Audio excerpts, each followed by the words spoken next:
아무도 나를 모르고 돈이 많았으면 좋겠어. 사람들 앞에 나서지 않고도 전 세계가 사랑하는 캐릭터를 탄생시킨 그는 과연 어떤 비밀을 가지고 있었을까요?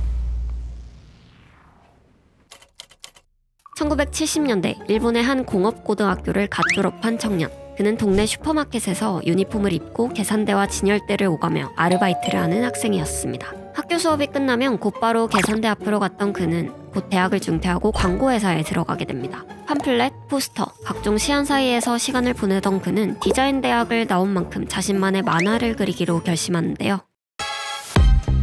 뭘 그릴지 고민하다가 머릿속에 떠오른 건 바로 슈퍼마켓 아르바이트 시절. 그의 일상이었던 슈퍼마켓을 무대로 한 만화 타라쿠야 스토어 이야기를 그리기 시작합니다.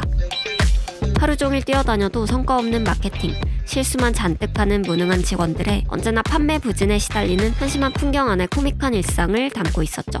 그는 이 만화를 일본의 청년 만화 잡지 주간 위클리 만화 액션 신인상에 응모했고 당당히 입상하여 만화가로 데뷔하게 됩니다.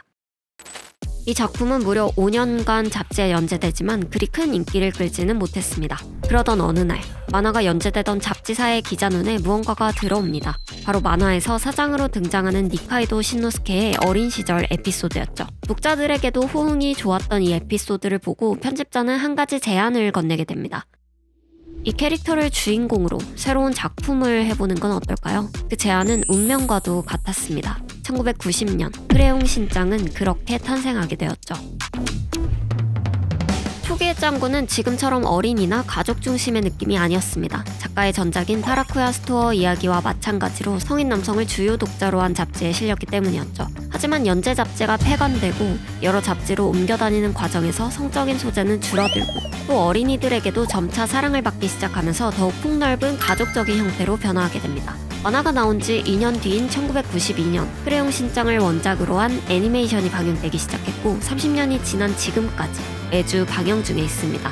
일본에서 가장 오래된 주간 애니메이션 중 5번째를 기록하고 있죠. 짱구는 못 말려는 대한민국을 비롯한 아시아 지역과 스페인을 비롯한 유럽 그리고 미국까지 전 세계 40여 국에 수출, 방영될 정도로 엄청난 사랑을 받게 됩니다. 특히 우리나라에서는 인기가 어마어마했는데요. 국보급 성우진들 그리고 성공적 로컬라이징이 더해진 애니메이션의 오랜 방영으로 인해 한국에서는 모르는 사람이 없을 정도로 지금까지도 전국민적인 사랑을 받는 작품이 되었죠.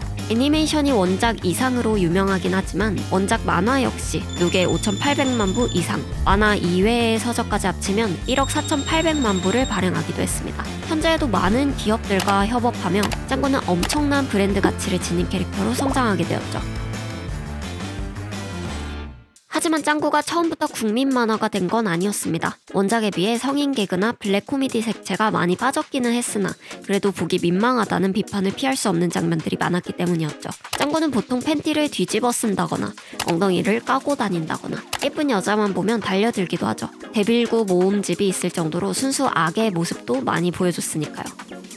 아이가 애니메이션을 보고 자신의 성기나 엉덩이를 아무 때나 내놔요. 부모나 어른들을 바보 취급해요. 같이 아이들에게 좋지 않은 영향을 줄 수 있다는 이유로 학부모나 언론들에게 굉장히 많이 까이기도 했습니다. 실제로 일본에서 아이들에게 보여주고 싶지 않은 TV 프로그램 순위에 단골로 올랐고 최고 2위까지 기록한 적도 있어요. 이러한 비판에 원작의 작가 우스이 요시토는 생전에 꽤 명쾌한 의견을 가지고 있었는데요. 그는 왜곡되지 않은 어린아이들의 순수한 마음을 그대로 만화에 담고 싶었다. 만화적 과장이나 유머가 들어간 점도 없진 않겠지만 그 나이 5, 6살 남자아이들의 일거수일투족을 자세히 관찰한다면 그러한 행동들은 쉽게 이해가 될 것이라고 했습니다. 때론 혼나야 될 행동을 하고 때론 의외의 감동을 던져주기도 하는 불완전한 인간이란 존재, 그중 특히 아이들의 모습을 작가는 있는 그대로 담고 싶어 했고 그 있는 그대로의 희로애락을 통해 즐거움을 주고 싶어 했습니다. 짱구의 팬으로서 좀 사견인데 예전에는 짱구가 혼나야 될 행동을 하면 꼭 엄마에게 꿀밤을 맞는 장면이 나왔는데 요즘 나오는 짱구에는 그런 장면들이 많이 없어져서 데빌구의 명성이 더 짙어지는 이유인 것 같더라고요.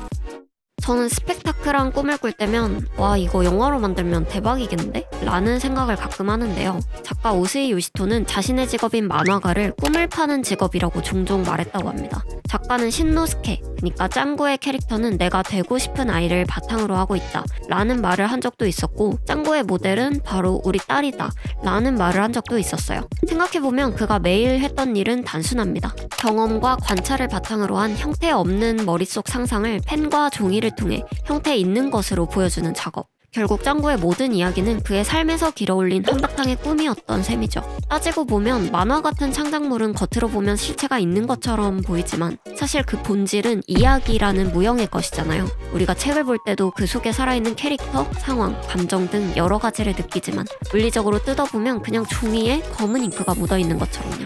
근데 참 신기한 게 그 종이에 묻은 검은 잉크가 사람들에게 웃음과 공감, 위로를 주고 심지어 사회를 바라보는 시선이나 태도까지 바꿀 수 있기도 하다는 거예요.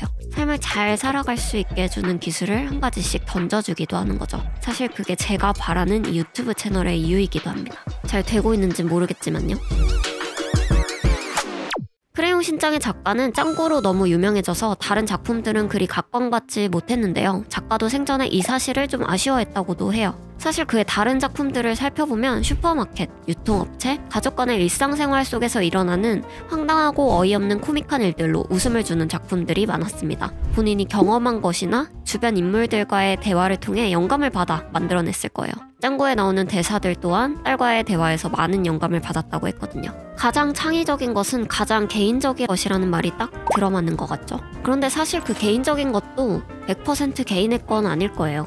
처음엔 정말 내 경험, 내 감정, 내 시선에서 모든 것이 만들어진 것만 같지만 그 나라는 존재 자체가 국가, 사회적 맥락, 시대, 언어, 문화, 내가 보고 접한 콘텐츠들이 모두 합쳐져서 만들어진 복합체니까요. 그러니까 내 안에 있는 가장 개인적이라는 것도 사실은 수많은 타인의 목소리와 경험, 그리고 내가 살아온 환경 안에서 뒤섞여서 만들어졌을 가능성이 크다는 거죠. 그래서 아이러니하게도 가장 개인적인 것일수록 더 넓은 세계와 연결돼 있습니다. 왜냐하면 내가 나만의 것이라 느끼는 그 감정이나 관점이 결국엔 세상과 부딪히면서 느껴온 것들일 테니까요. 그래서 우리는 재밌고 좋은 걸 만들려면 재밌고 좋은 걸 많이 선택해서 보고 경험해야 되는 것 같아요. 많이 본다는 건 그냥 양을 채우는 게 아니라 거기서 나만의 해석 회로를 돌리고 그걸 어떤 방식으로든 남겨보는 거죠.